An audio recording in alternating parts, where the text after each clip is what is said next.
네, 과학기술정보방송통신위원회 간사 김현입니다. 기자는 직접 보고 들은 바를 기사로 써야 한다 하는 신념을 바탕으로 직접 취재 현장을 누비며 보도함으로써 언론인으로서 능력을 인정받았다며 오보 및 왜곡 보도를 바로잡고 진실을 규명하기 위해 소신을 갖고 행동하는 언론인으로 진실을 추구하는 저널리즘의 가치를 실현하기 위해 끊임없이 노력해왔다. 이것이 윤석열 대통령이 이진숙 방송통신위원장 내정자에 대한 인사청문 요청안에 있는 글입니다.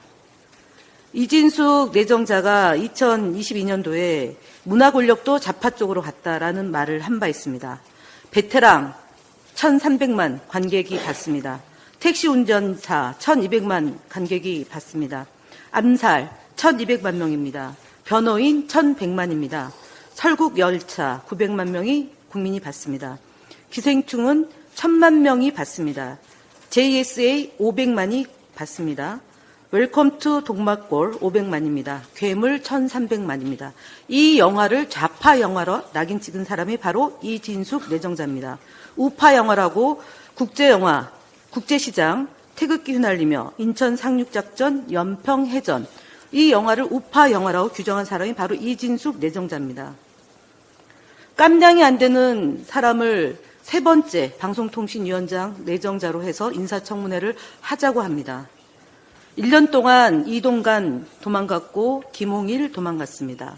세 번째 이진숙 내정자를 어떻게 인사청문회 하라는 말인지 정말 이해할 수 없습니다. 대통령께서 답해야 됩니다. 똑같은 세계관과 이 영화에 대해서 좌파 영화라고 낙인 찍고 그것에 동조하신 겁니까? 그래서 이진숙을 내정하신 겁니까?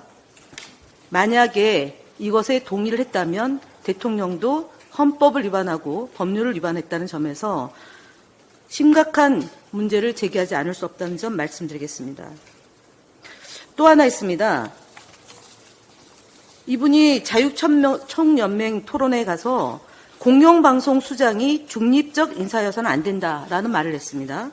무너진 공영언론, 기울어진 문화권력 지평을 바로 세울 그런 사람이 필요하지 중도적이다, 중립적이다, 신사다, 점잖다 그런 사람 안 됩니다. 민노총하고 싸울 사람, 끝까지 버틸 사람을 뽑아야 합니다. 라고 발언했습니다. 이런 사람이 어떻게 방송통신위원회를 책임질 수장이 될 수 있단 말입니까? 도저히 한 가지만으로도 불가능합니다. 그런데 이태원 관련해서, 세월호 관련해서, 5.18에 관련해서 차마 눈뜨고 볼 수 없는 말과 글을 남겼습니다. 어떻게 이런 사람을 인사청문회 하란 말입니까? 이것은 있을 수 없는 일입니다. 빨리 내정을 처리하십시오.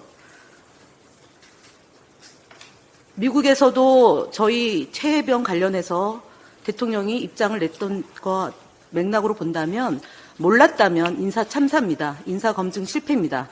용산 인사 검증 실패에 누군가는 반드시 책임져야 될 것이고요.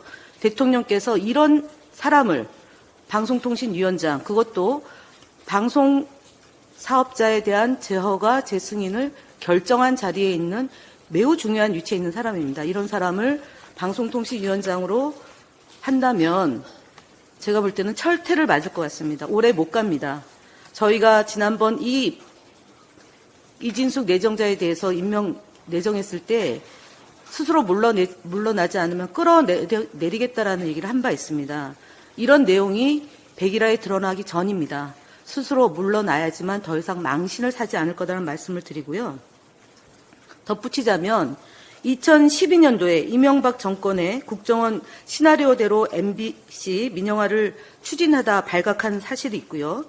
170일간 노조 파업 때 직원 사찰용 보안 프로그램 트로이컷을 구성원의 동의 없이 설치해서 2016년도 대법원으로부터 손해배상 책임을 확정받은 사람입니다. 이런 사람 내정 철회하십시오. 혈세 낭비 그만하시고요. 인물이 없다면 그냥 비워두는 것이 국익에 도움이 된다는 말씀을 드리겠습니다. 이상 마치겠습니다.